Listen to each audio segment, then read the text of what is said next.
Oke, bertemu lagi bersama kami di konten pertama. Halo guys. Oke, di sini ada teman-teman saya. Yang pertama ada Mr. Sim, bisa dipanggil Sim atau Mr. ya. Dan di sini juga ada Kakak Yuds, bisa dipanggil Kakak. Iya. Tapi sebelumnya ini udah pada makan belum? Udah. Minumnya udah. Jelas dong. Berarti kita sudah siap ya Iya, untuk siap. membahas di podcast kali ini. Oke. Siap. Di sini ngomong-ngomong pada zaman sekarang yaitu kan sekarang itu sudah ada generasi beta ya, beta, alpha, dan kita semua adalah generasi Gen Z ya. Iya, Gen Z, milenial itu terpindahan. Gen Z terpindahan. Ya mungkin generasi milenial dan generasi Gen Z itu ada kesinambungan Ya. dalam dunia pekerjaan atau dunia usaha dan sebagainya. Termasuk kita semua ya di dalam perkuliahan ataupun apa itu pasti antara generasi milenial dan generasi Gen Z itu selalu berkesinambungan.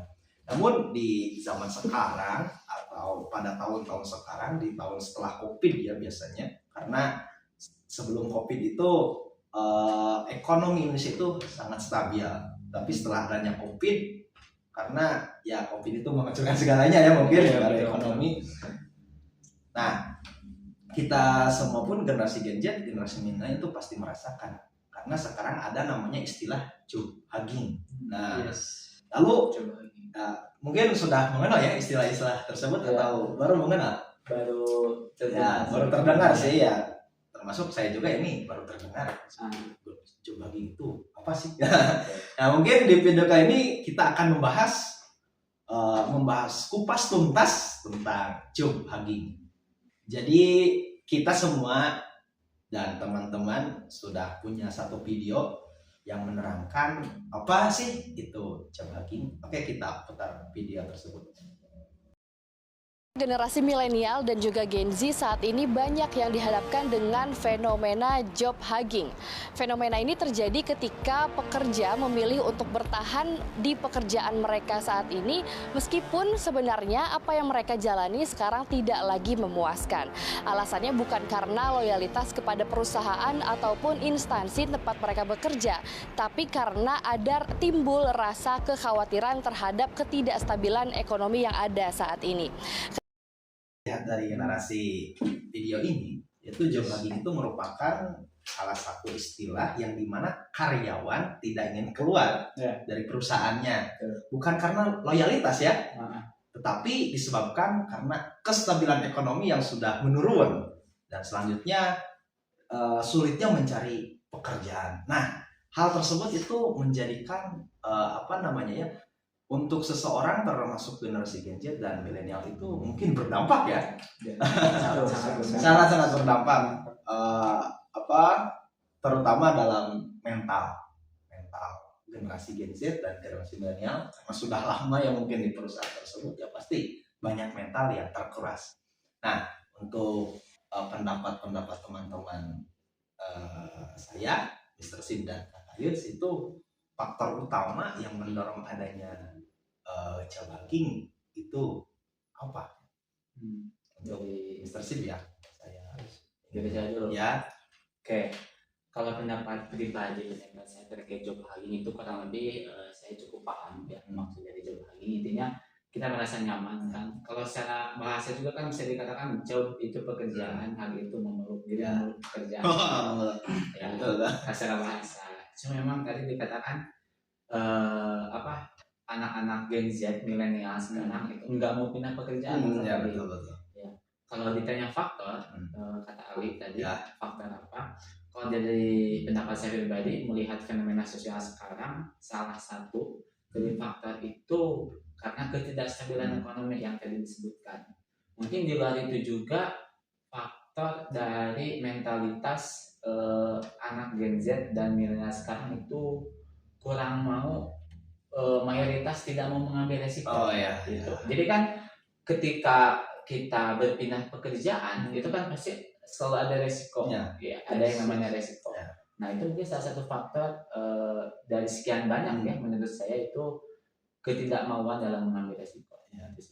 Jadi seseorang itu tidak ingin mengambil resiko ya, karena sudah nyaman di perusahaan tersebut. Nah, dan menurut Kak Yud itu gimana faktor utama pendorong adanya job hugging?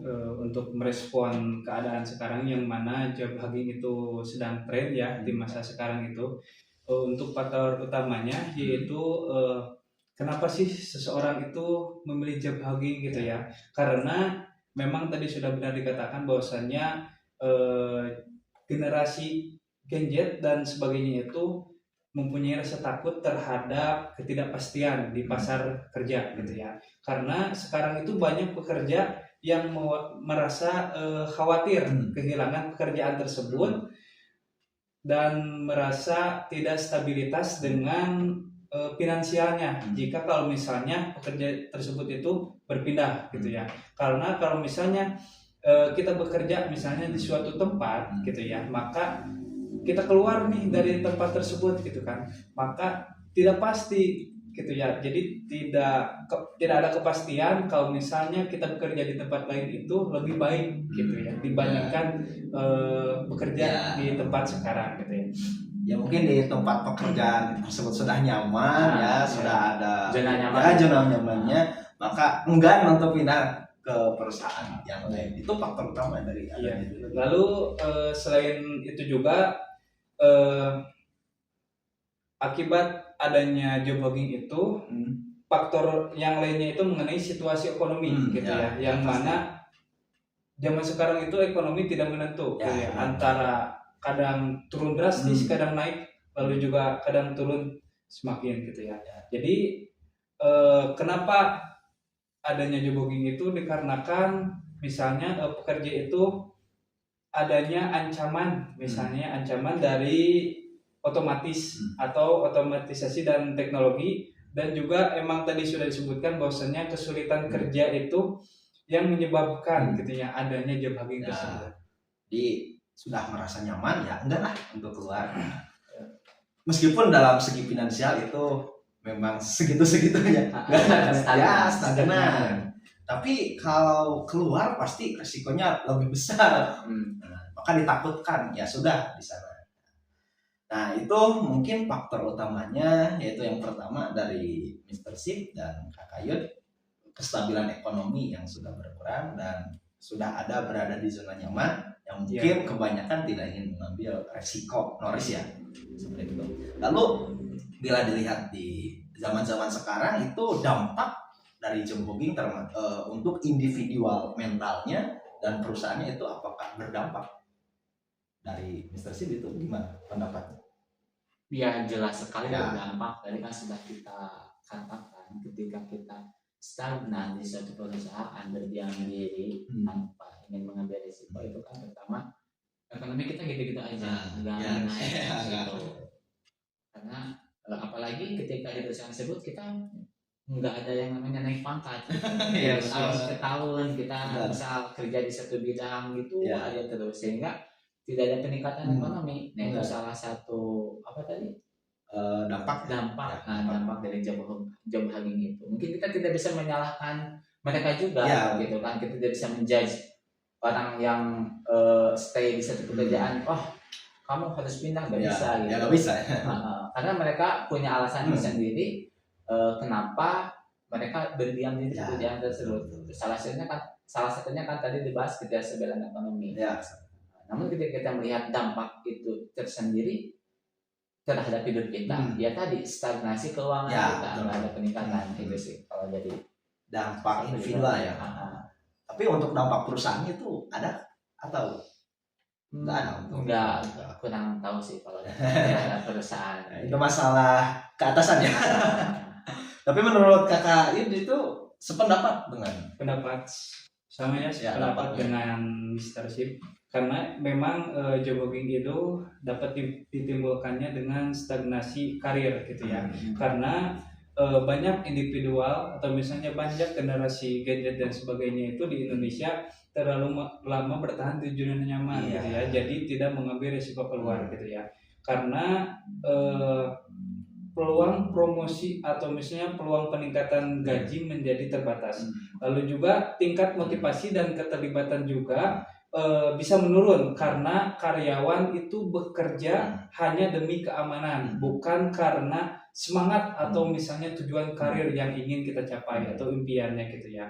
Kalau misalnya menurut saya untuk dampak job hogging dalam jangka panjang ini dapat menurunkan produktivitas pribadi gitu ya maupun tim, karena kalau misalnya kita misalnya kerja di tempat A gitu ya dengan stagnasi atau misalnya dengan kemampuan seperti itu saja sampai bertahun-tahun, berarti tidak akan berkembang gitu ya.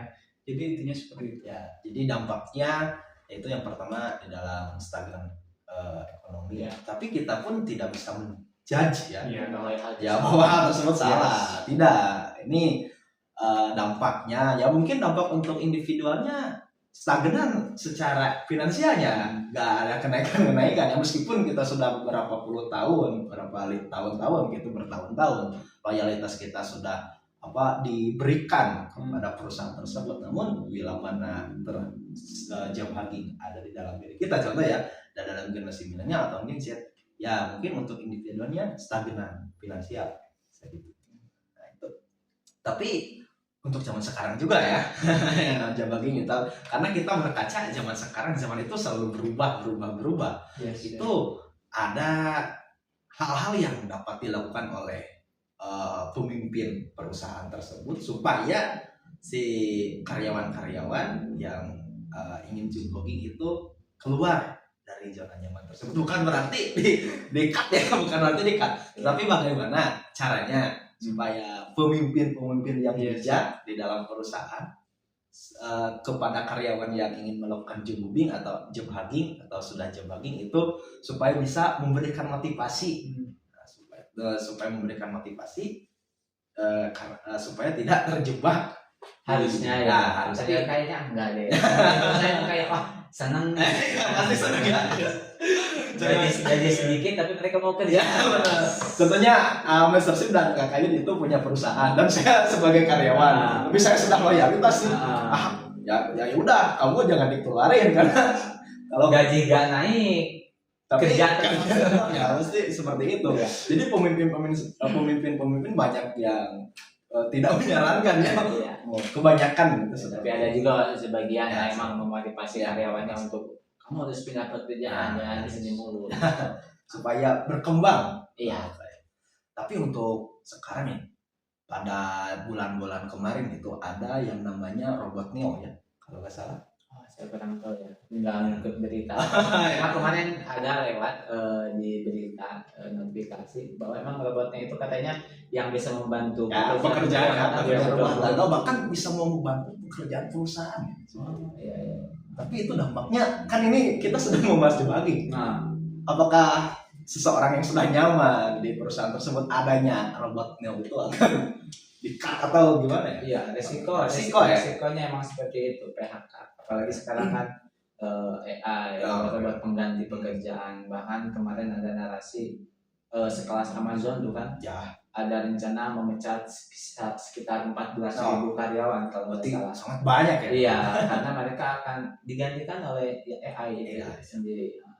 Berarti job hogging ini lama-kelamaan itu akan musnah kalau memang robotnya itu tersebut bisa menggantikan ya. Kalau itu jika bisa menggantikan. Tapi pendapat Kak Kayun itu adanya robotnya itu berpengaruh nggak terhadap job hogging? Kalau misalnya menurut saya itu emang pasti berpengaruh ya. Misalnya untuk masa depan gitu ya. Karena memang sudah banyak gitu ya. Kalau misalnya di luar negeri itu banyak orang atau misalnya ada segelintiran orang yang mana orang tersebut itu memakai robot gitu ya. Karena yang pertama robot itu kan kalau misalnya dimarahin gitu ya enggak ini ya kan berbilang seperti enggak punya emosi ya, marah balik gitu kan. Yang kedua digaji kan enggak jadi bisa menghemat pengeluaran kita gitu ya. Yang ketiganya juga emang di programnya untuk membantu pekerjaan kita dan memudahkan gitu ya dalam kalau misalnya kita beli robot buat bersih-bersih rumah nih, paling meringankan kebersihan rumah gitu ya. nggak nyuruh lagi pembantu lah intinya gitu. Ya, yang pada intinya itu dampak, karena tadi faktornya sudah, dampaknya sudah, dan hal-hal yang akan dilakukan oleh pemimpin supaya tidak ada jebaking itu kemungkinan kecil, itu mustahil ya. Kemungkinan kecil, kemungkinan masih ada.